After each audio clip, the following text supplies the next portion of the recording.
And while this will provide faster service, it has provoked the fears of airline officials who say it may interfere with flight operations. Delays and cancellations are expected today, even though both AT&T and Verizon have agreed to delay expanding 5G around certain airports. Yeah, and we've been telling you about the 5G rollout and the effects that it could have on some flights. But the question is it having an impact here in Hawaii? So we're bringing in our technology expert, Ryan Ozawa, to explain that. So Ryan, let's just start off with that. Will we see an impact whether it's around our airports or for faster service? Well, this is definitely related to specific airports where they have issues with low visibility landings at times. So Honolulu International Airport, no airports in Hawaii are among the 50 airports in contention right now. Several we're familiar with, LAX, Seattle, Phoenix, but not Hawaii. Okay. How about this, Ryan? Because I know there's a lot of people, they're going to hear this question, they're going to roll their eyes, but there are some of us that need some help with the tech stuff. So 5G, what are we talking about specifically? So it's a specific set of frequencies. It's like a multi-layered cake. And we're talking about sort of the middle layer right now. Now, T-Mobile is fine. They have a big chunk of that middle section when they acquired Sprint.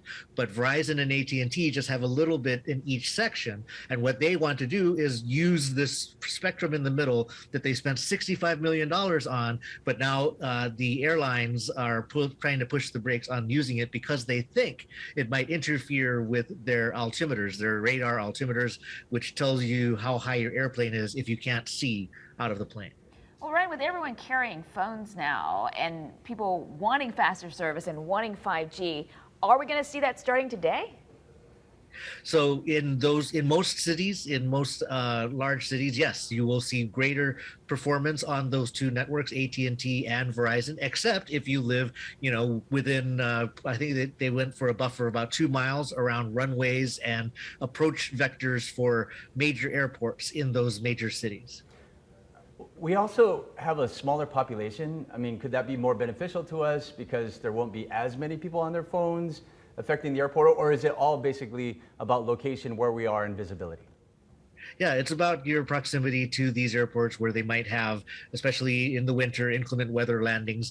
If you have T-Mobile, you're sitting out this fight, you're happy as a camper. And in fact, Verizon and AT&T are fighting against really rapid growth by T-Mobile because they can pound on the 5G marketing button quite a bit while, AT&T and Verizon have to kind of take it easy. I mean, AT&T wants to turn off 3G next month, but that means they need everything hunky-dory on the 5G side. So Ryan, I was in San Francisco several months ago and I could see the 5G on my phone when I got there.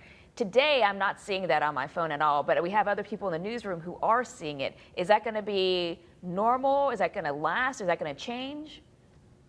You should see more Stat 5G symbol more often as a result of this activation of this spectrum. Again, T-Mobile is fine, but Verizon and AT&T, they have very high frequencies which go very fast but not far, and low frequencies which are slower but go greater distance. Now that they can use this middle section, when you're indoors, you might see better penetration of 5G. Yeah, and we're here talking about potential negative effects and the impact on the airport, but at the same time, for a consumer, how beneficial could this be? I think it's very beneficial. I feel that those two carriers, AT&T and Verizon, are starting to see their networks get a little stretched thin because of the strong interest in 5G, but because that infrastructure has not yet been activated. They've had the hardware in place for a long time. This has been in the works for 3 years. They're frustrated because they feel the airlines and the FAA have had all this time to get prepared, and now they're panicking, and this deployment has been delayed twice already. Yeah, I can see that. All right, thank you for being here, Ryan Ozawa, our tech expert, helping us out. Yeah, thanks for being patient with us. We appreciate it.